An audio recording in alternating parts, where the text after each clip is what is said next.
हॉटेलमध्ये मिळतो त्या पद्धतीने मस्त टम्म फुगलेले भटुरे तुम्हाला सुद्धा आवडतात का? तर आज आपण दोन पद्धतीने भटुरे मस्त टम्म फुगलेले कसे करायचे ते पाहणार आहोत। भटुरे जे आहेत टम्म फुगण्यासाठी काय करायला पाहिजे, प्रत्येक भटुरा टम्म फुगलेलं आणि जास्त वेळ टिकून राहण्यासाठी काय करायला पाहिजे ते सगळं या व्हिडिओमध्ये सांगितलेलं आहे। त्यासाठी व्हिडिओ स्किप न करता पूर्ण पहा आणि त्याचबरोबर भटुरे दोन पद्धतीने पाहणार आहोत, बेकिंग पावडर वापरून आणि त्याचबरोबर बेकिंग पावडर न वापरता।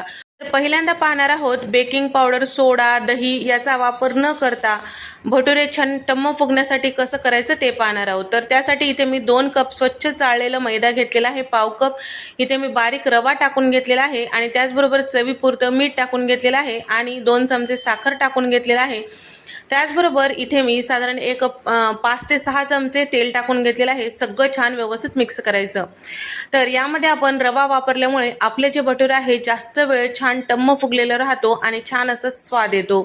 तर या ठिकाणी या पद्धतीने मूठ वळेपर्यंत आपल्याला साठा टाकून घ्यायचा आहे। तेल जे आहे थंडच टाकायचं, म्हणजे रूम टेम्परेचरवरचं, गरम टाकायचं नाही। तर या ठिकाणी आपण इनो वापरलेला आहे। 2 कप मैद्यासाठी इथे आपण 1 पाऊच इनो घेतलेला आहे।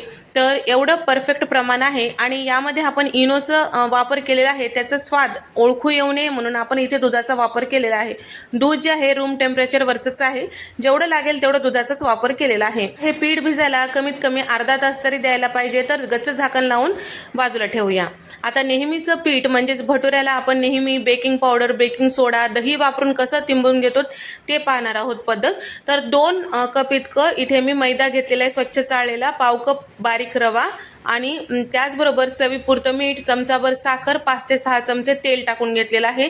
तेल जे आहे थंडच टाकलेलं आहे। 1 चमचा बेकिंग पावडर टाकलेला आहे आणि पाव चमचा सोडा टाकलेला आहे। खाण्याचा सोडा किंवा बेकिंग सोडा इथे मी टाकून घेतलेला आहे। बेकिंग पावडर, बेकिंग सोडा दोन्ही वेगवेगळे असतात, दोन्ही वापर करायचा आहे।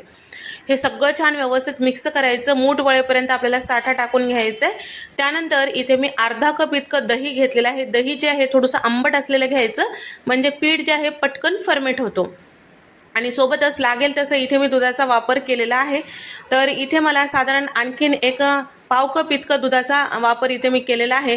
सगळं छान व्यवस्थित तिंबून घेतलेलं आहे। पीठ जे आहे जास्त घट्ट ठेवायचं नाही किंवा जास्त पातळ ठेवायचं नाही। दोन्ही पद्धतीने जेव्हा आपण पीठ तिंबून घेतो तेव्हा पीठ जे आहे मध्यम कन्सिस्टन्सीमध्ये असायला पाहिजे। थोडंसं तेलाची मॉलिश करायची आणि आता आपल्याला हे पीठ जे आहे झाकून ठेवायचं, हे सुद्धा अर्ध्या तासासाठी बाजूला ठेवूया।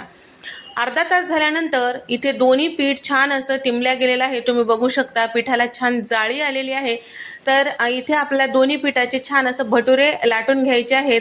तर पहिल्यांदा आपल्याला हे जे पीठ आहे हे पहिल्यांदा तिंबून ठेवलेलं, इनो वापरून जे तिंबून ठेवलेलं होतं तेच पाहणार आहोत। तर त्याला सुद्धा मस्त जाळी आलेली आहे, तुम्ही बघू शकता। तर आता पहिल्यांदा एकदा पूर्ण व्यवस्थित तिंबून घेतल्यानंतर पिठाचा उंडा घ्यायचा, लांबट असं लाटून घ्यायचं। भटुरे जे आहेत छान मोठ्या आकाराचे लांबट असं लाटलेले असतात, गोल नसतात। शक्यतो भटुरे जे आहेत असे लांबटच असतात। तर इथे मी हे भटुरे लाटून घेत आहे। सगळीकडून एकसारखं छान लाटून घ्यायचं, म्हणजे छान असं फुगल्या जाते, कुठे पातळ कुठे जाड असं नको। तर याला भिजण्यासाठी पीठ जर तुम्ही वेळ देताल तर भटुऱ्याचं पीठ छान भिजल्या जाते आणि छान असं फुगल्या जाते। तर पिठाला भिजणं गरजेचं आहे। इनो वापरा किंवा बेकिंग पावडर, बेकिंग सोडा वापरा, दोन्ही वापरलं तरी सुद्धा पिठाला भिजणं गरजेचं आहे।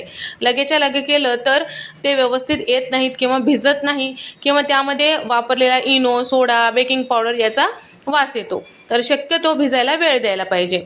तर या ठिकाणी छान असं मध्यम कन्सिस्टन्सीमध्ये लाटून घेतल्यानंतर आपल्याला तळून घ्यायचं आहे। तर तळते वेळेस काय करायचं, तेल जे आहे छान कडकडीत गरम असायला पाहिजे। कडकडीत म्हणजे अगदीच करपायसारखं नको। जेव्हा आपण पिठाचा छोटा तुकडा टाकलं की वरच्या साईडला लगेचच यायला पाहिजे, पण करपलं न पाहिजे, या पद्धतीने तेल गरम असायला पाहिजे। तर भटुरे जे आहे छान फुलले जातात। जेव्हा आपण भटुरे तेलात टाकतो त्यावेळेस आपल्याला झाऱ्याने किंवा चमच्याने छान दाब द्यायचा आहे, म्हणजे भटुरे छान व्यवस्थित फुलल्या जातात। आणखीन एक गोष्ट म्हणजे जेव्हा आपण भटुरे तळून घेतो त्यावेळेस गॅसचा फ्लेम मोठा असायला पाहिजे, म्हणजे छान तेल गरम असतं आणि हे भटुरे छान फुलल्या जातात। एका साईडला छान फुलल्यानंतर आपल्याला झाऱ्याने पलटून घ्यायचं आहे, दोन्ही साईडला व्यवस्थित फुलू द्यायचं। त्यानंतर एखाद्या टिश्यू पेपरवर, कॉटनच्या कापडावर आपल्याला काढून ठेवायचं, म्हणजे यामध्ये जर एक्स्ट्राचं तेल असेल तर ते निघून जातो। आपलं पीठ एवढं परफेक्ट झालेलं आहे, प्रत्येक भटुरा या ठिकाणी छान फुलत आहे। तुम्हाला जर थोडंसं लालसर असं तळलेलं आवडत असेल तर त्यानुसार तुम्ही तळून घेऊ शकता। थोडंसं गव्हाळ रंगावर आवडत असेल तर त्या पद्धतीने तुम्ही तळून घेऊ शकता।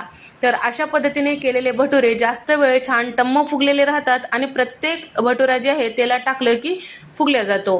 तर अशा पद्धतीने एकदा नक्की ट्राय करून पहा। साधी सोपी पद्धत आहे। एकदा जर या पद्धतीने करताल तर तुम्ही बाजारात जाऊन भटुरे खाणे विसरून जाताल। कुठलीही पद्धत वापरलं तरी सुद्धा तुमचा भटुरा नक्कीच मस्त फुलणार। व्हिडिओ आवडल्यास व्हिडिओला लाईक करा, शेअर करा आणि सबस्क्राईब करायला विसरू नका। नंतरच्या रेसिपीमध्ये भेट देऊया, तोपर्यंत